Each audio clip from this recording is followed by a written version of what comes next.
Ovo su Milenko Goran, Ilija, Zoran, Milan, Radovan, Ljubo, Rade, Vukan, Stanislav, Mirko i još jedan Milenko. Ovo su prije iznad svega ljudine, kosci njihovog rodnog Miloševa. Ovo su potomci onih koji djedovinu nikada nisu izdali, koji su činili sve da se vatre rodnih ognjišta nikada ne ugase. Ovo je priča o kosidbi koja je zapravo zavjet i zavještanje predsima da se korijeni nikada neće ugasiti. Ovo je priča o danu kada su Miloševom hodale uspomene na vremena koja se u ovom selu Kočelinca nikada ne gase.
Pokraj reke Save, pokosit će moje ruže plave.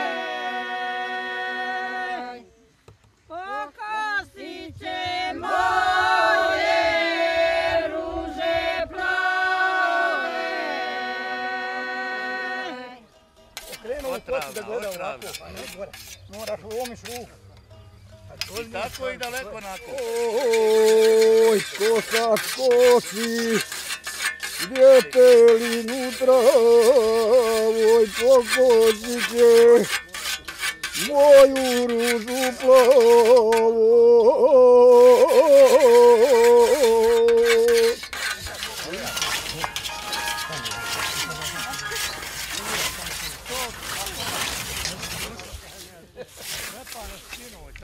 Sinoć klepanja, još najfriskiji.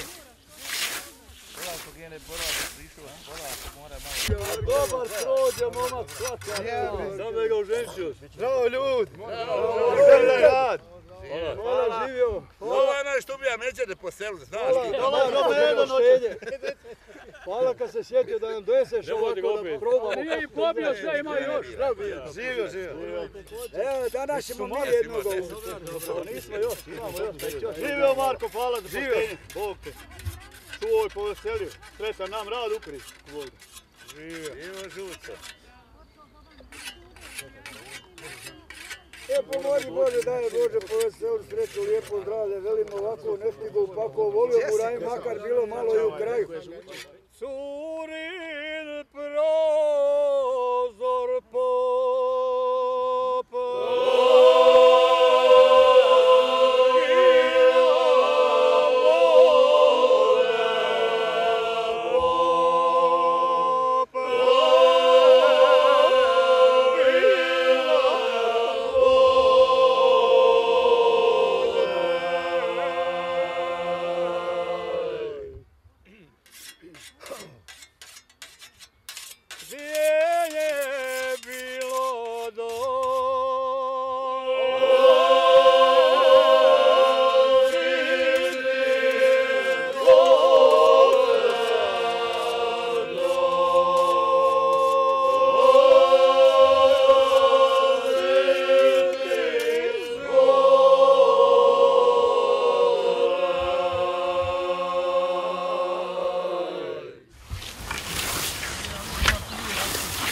Uz otkuse je u rukama Pavla Dragojevića, rođenog prije više od 90 godina, zasvirala i tamburica.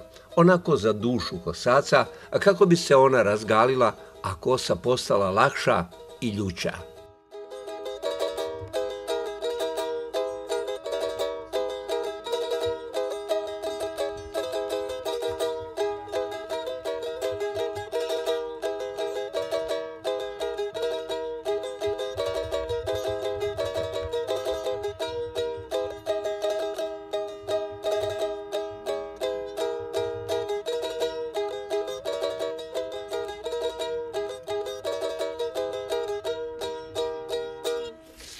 To ostane to i vozi.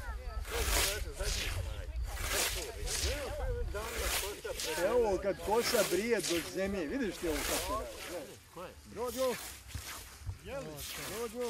Ajde!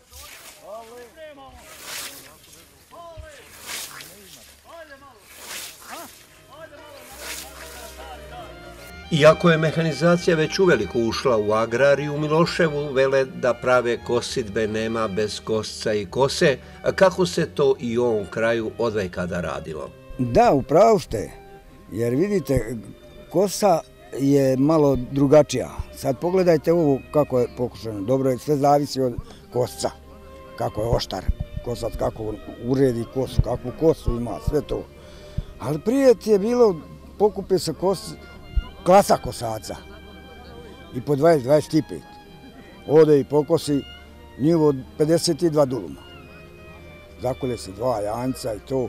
Iznosi, 3 žene iznose ručak. Nekad je kosidba bila praznik, je li tako? Pa to je bilo kao praznik. Razumijete?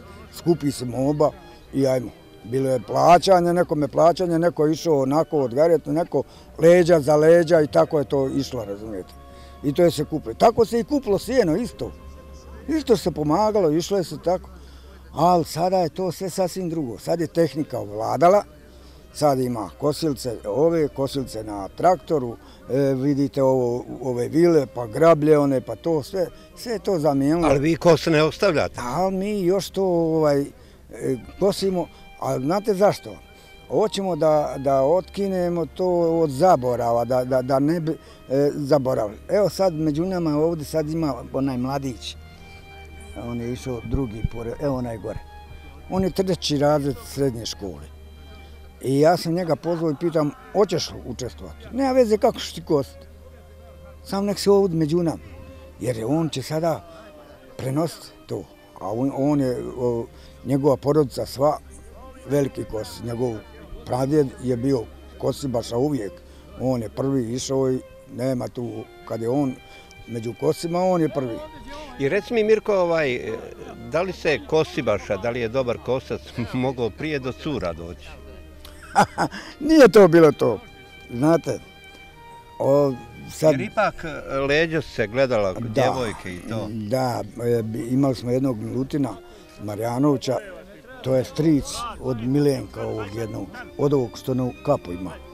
On je ovako bio široko u plećima. Ali on danas 5 duluma pokosi djetelne koja je polegla. A to niko nije mogu uraditi.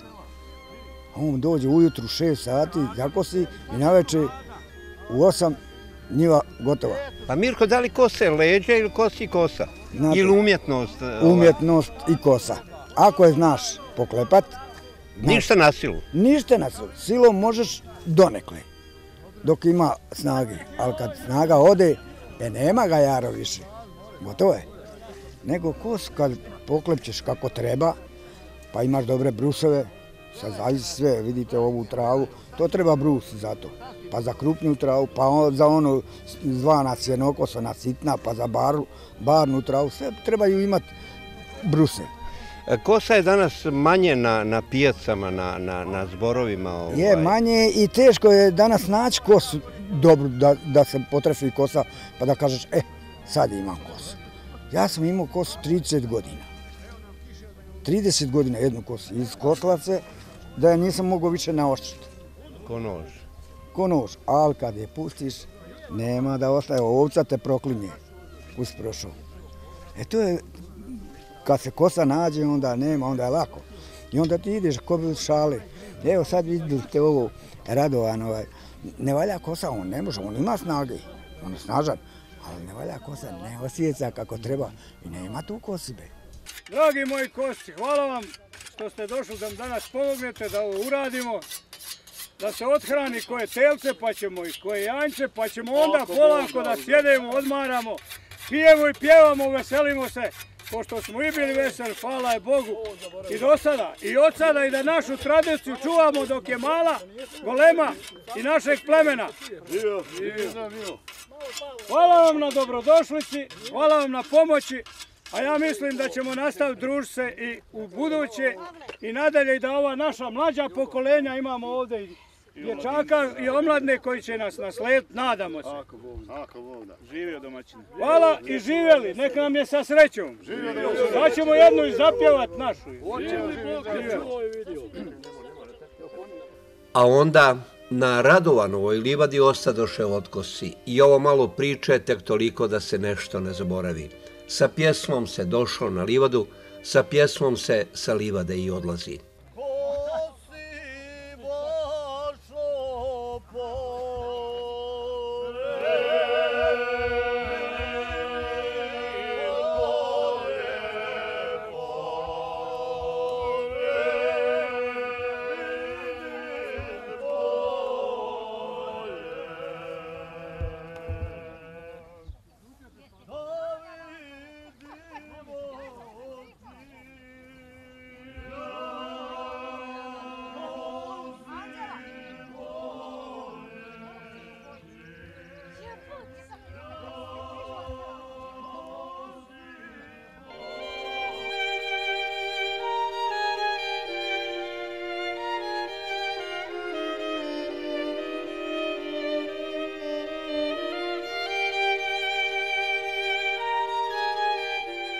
Svuda pođi, ali kući dođi. Reklo bi se to i za Iliju Marjanovića, prije iznad svega vrijednog čovjeka koji je kuću u kojoj se rodio i djedovinu na kojoj je prohodao, a kasnije se i u život sa nje otisnuo, nikada ne zaboravlja.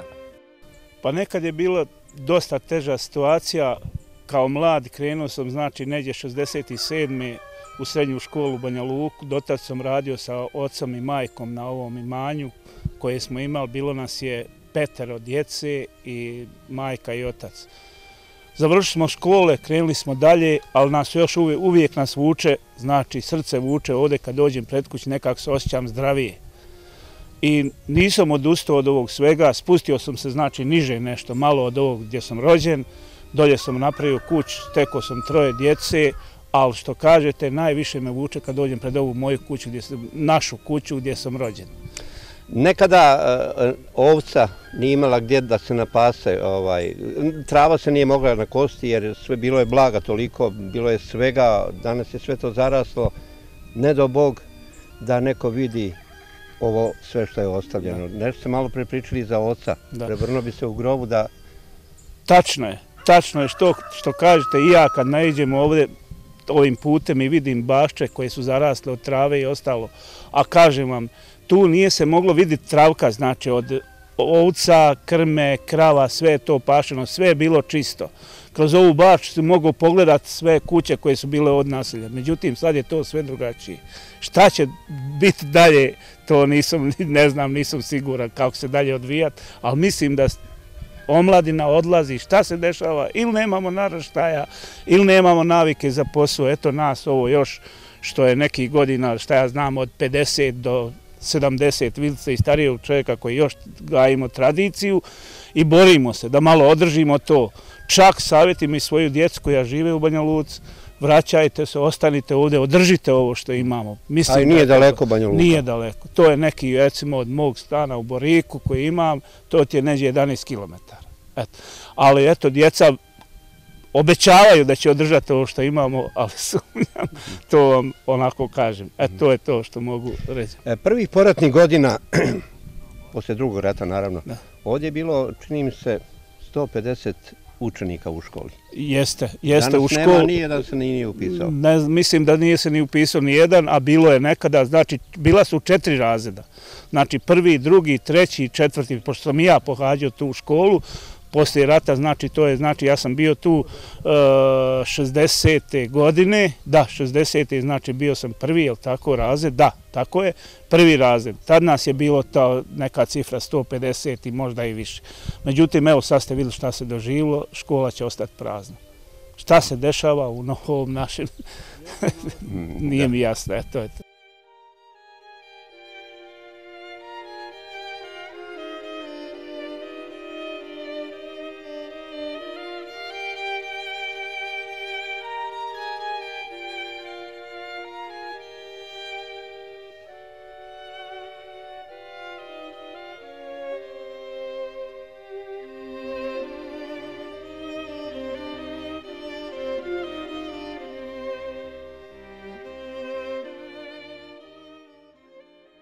Zoran Marjanović opet na svoj način čuva korijene i uspomene na djetinjstvo. Na selu i danas radi onoliko koliko može. I živi baš kao da je juče rođen. Sa sela nikud neće. Ne idem sa sela, mi smo dugo, ovo je staro imanje gdje je rođen roditelj. Malo smo niže dole napravili ove kuće, ali to je isto, znači isto je selo. Ovo održavamo, imamo štalu staru i onda neće da bude prazna, ja sam to uzeo, malo držim i ima i korist, ima i nekog profita. Vi mlijeko prodajete, je li tako? Kakve su cijene, kakav je odnos ljudi koji otkupljuju? Pa ja trenutno radim sa sirom najviše. Mlijeko u nas malo smo vamo izdvojeno, onda mljekari već su počeli nešto izbjegavati, onda počeli smo da radimo sirove. Radimo sirove i radim tako s nekim pekotekama, isporučujem njima sir za pite. To radim već 5-6 godina. Selo ima ono što niko nema, ima zdravu hranu, ona se ne može kupiti svugdje baš tako. Pa jeste, eto, mi tako na selu spajamo korisno i dobro što se družimo, jer ljudi su više preokupirani i politikom i nekom krizom ekonomskom. Mi smo evo danas sastali se malo za druženje, a jesmo iskoristili, očistili smo njivu. Ja iskoristim ovdje, polažem goveda, ranim, znači spajamo to dobro, korisno i da vam kažem, u današnje vrijeme, u današnjoj krizi, čovjek tako može i opstati. Jer posla je sve manje, otpušta se, ljudi ne rade. Pokušavam da taj mladi svijet uvedemo u to svoje druženje i u tu neku korist, da i on vidi da od tog se može živjeti, može raditi. I može opstati. I može opstati. A danas, kad uradiš nešto, kako vam rekao, na onaj stari način, to je još više produktivnije i bolje nego, sad kupuj mašine, treba kupovati mašine, ali i ovo je korisno. Mi, znači, svaki ljudski rad koji se uradi ovako, on je dosta korisniji nego, razumiješ, jer danas sve košta, ali mora se malo i mašinama raditi, tim, ali eto, mi održavamo još tu svoju tradiciju, koševinu. Ja imam tu, vršalcu, još uvijek vršemo žito na stari način, ima i kombajn. Kao dreš. Kao evo ga, tu dole stoji u šupa žito.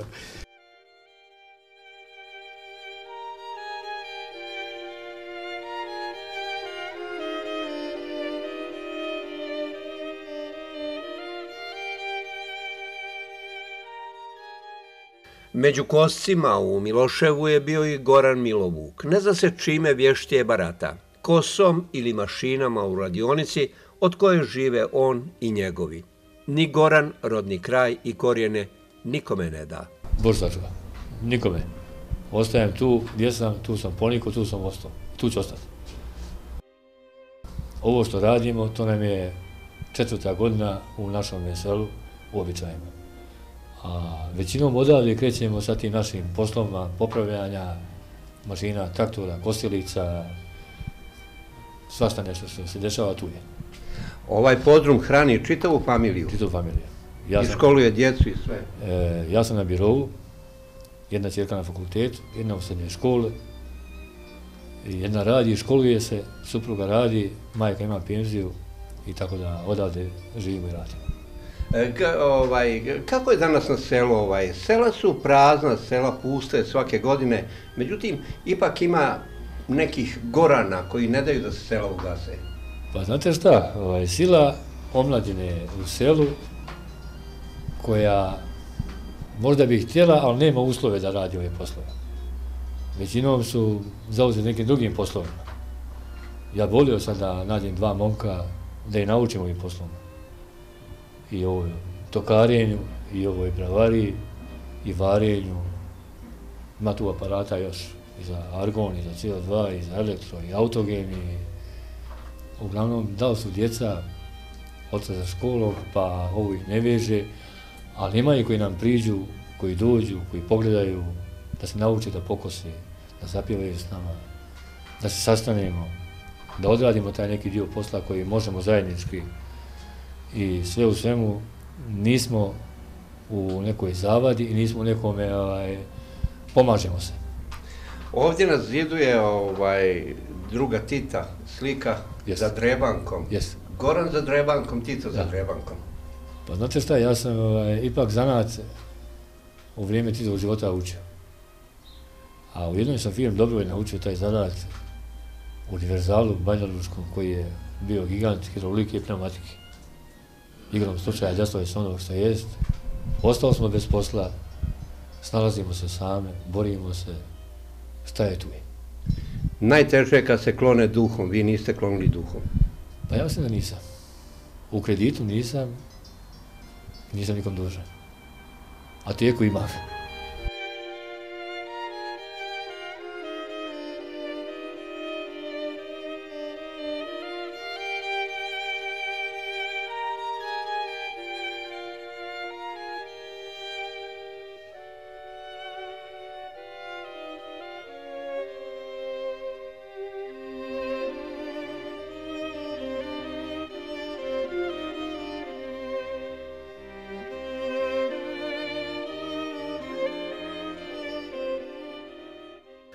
Kažu u Miloševu, lako je pjevati kad pjesmu povede Radovan Tešanović. Dovoljno ti je tada samo otvarati usta i sve ide ko po koncu. Taj Radovan u dvorištu rodnog ognjišta priča o Brvnarici u kojoj je rođen i koju ni za šta i nikom ne bi dao. Prenosi i uspomene na teške, ali nezaboravne dane djetinjstva i mladosti. Ta Brvnarica je početak mog života. Ja sam u toj Brvnarici rođen 51. godine. Tu je živio moj pokojni otac i majka, tu su se uzeli kao mladi ljudi, započeli svoj život i stekli mene i još dve sestre. Nikad nije bilo tijesno? Nikad nam nije bilo tijesno, imamo dve pregrade unutra gdje su bili otac i majka i ovamo smo spavali nas troje male djece. Kako danas sa te distance vremenske, kako gledate na to vreme? Čini mi se da se mnogo manje imalo, ali uvijek se pevalo, uvijek se radovalo nego danas. Posle ove Brvnarice mi smo imali jednu kuću, daščaru zvanu, daskom pokrivena. U njoj smo živjeli i grijali se na zidani šporet, zvani zidnjak.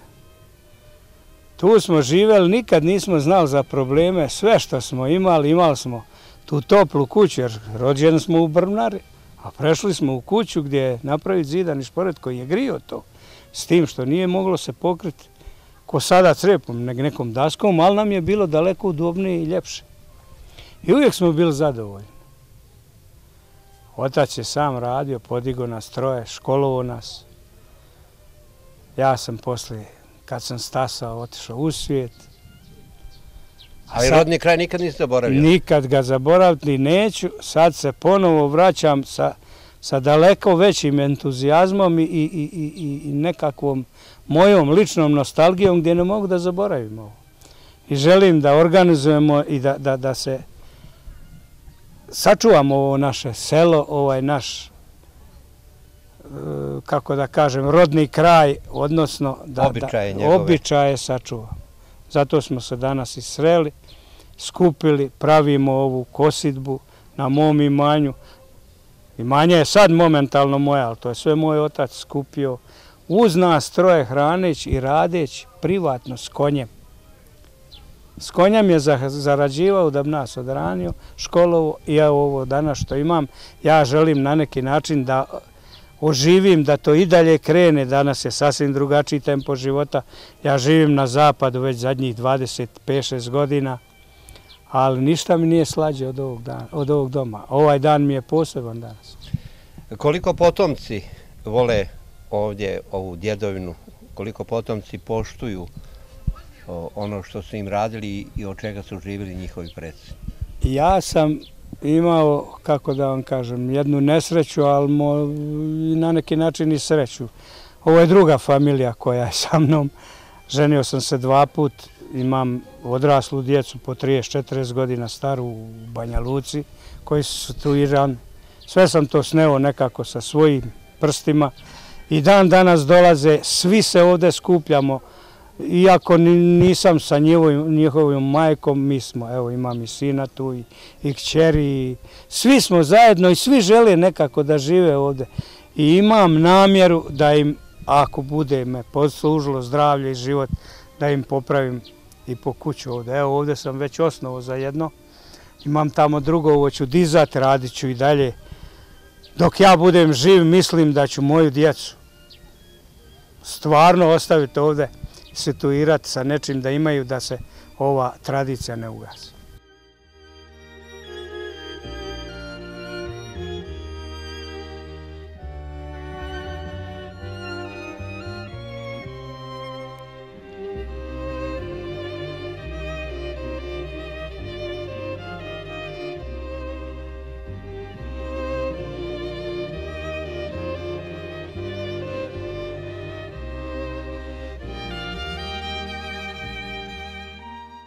Elem Miloševo, u kome nam Kosci podariše sve ljepote rodnog kraja, selo je koje se privilo uz Čelinački, Dolinski, Bijeli i Džombića potok.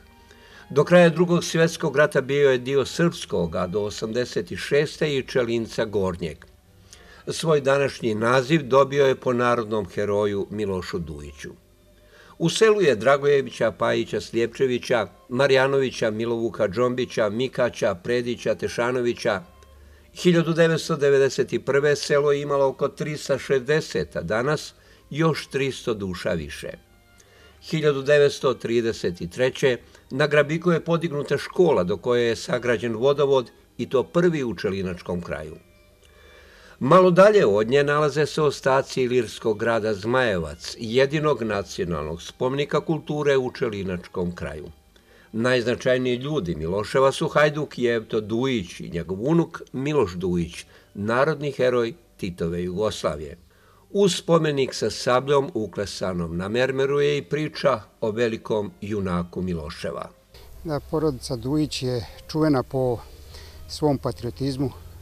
Mijenjane se države, carstva, osvajači su dolazili i odlazili, ali oni su uvijek nastavljali tu jednu porodičnu tradiciju, branili svoj narod, svoje korijene, svoju otadžbinu.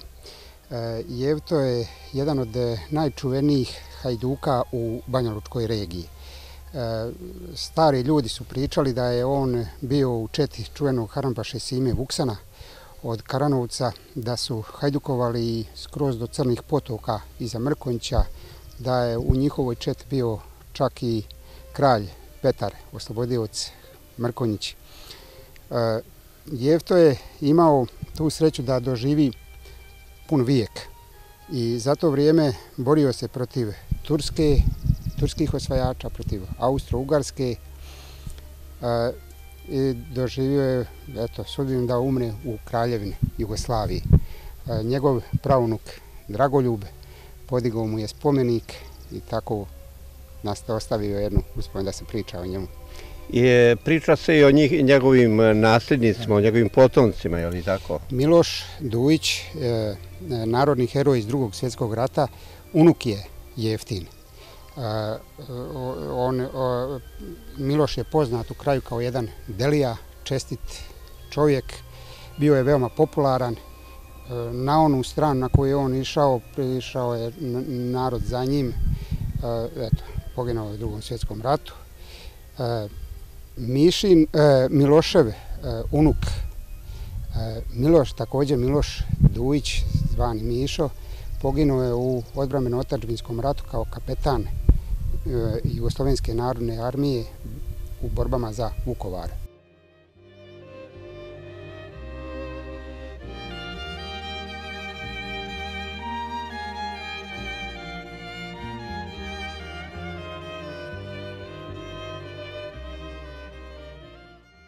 Rastanci uvijek nekako teško padaju, i ovaj sa Koscima da bome. A na rastanku domaćin Radovan Tešanović Koscima, drugarima, gostima dariva riječi koje se poklanjaju samo onima koji se vole i cijene.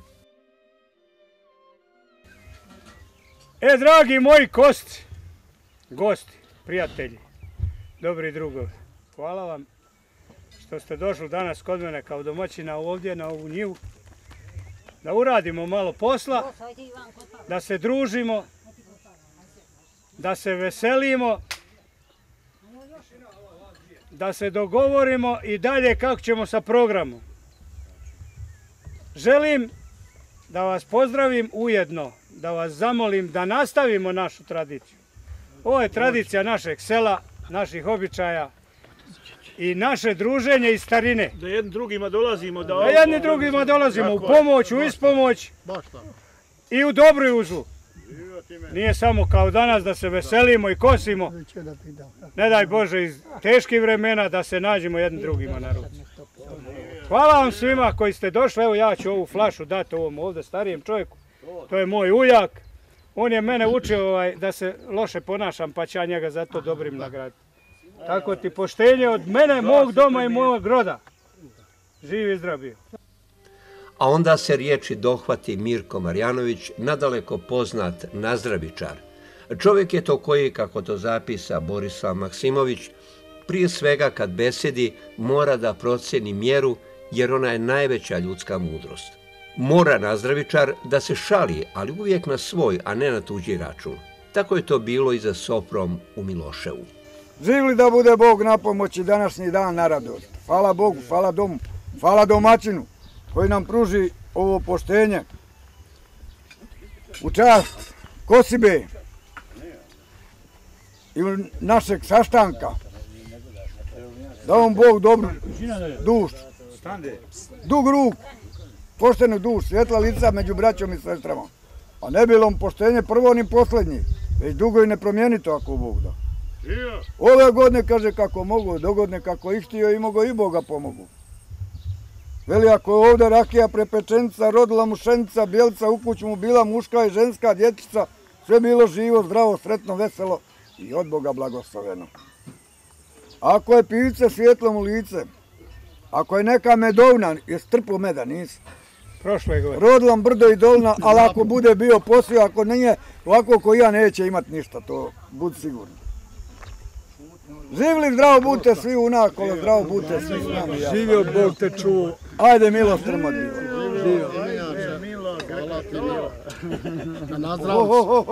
Živeli. Sve viće još. Nije žuta, ali je ljuta, daje volje za puta, ali sutra. Ima jednu man, ne zna joj se porekla, ali ja znam, ona je sa šljivove grane otrešena. Ukad su pokupljena, u kaznu se pekla, kroz sije potekla, uburena, salivena, da bude prelivena u flaši pred nas iznesena. Da bude nazdravljena, u zdravlji veselju popivena, od Boga blagoslovljena. Živli zdravo budite, još vas jednom prevariti. A bolje da vas ja prevarim, meni nemate šta zapaliti, a njemu imate baš ovo što smo mi danas pokosili. Živjeli. Neće potrošiti ja to u zeletu. Treća ude mu sreća, sve mu se srce veselilo, polje zelenilo, išlo mu sjeme pod kućno šljeme, živo ni zdravo bio. Zdravo bili, rakiju pili, 100 godina živili. Ajde Milo strmo od bilo što propusti ovaj brk, nek dočeka ovaj grk, kad ni grk sašla dole se dobro snašla. Živjeli. Živjeli. Prijatan ručak.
Bili su ovo Milenko, Goran, Ilija, Zoran, Milan, Radovan, Ljubo, Rade, Vukan, Stanislav, Mirko i još jedan Milenko.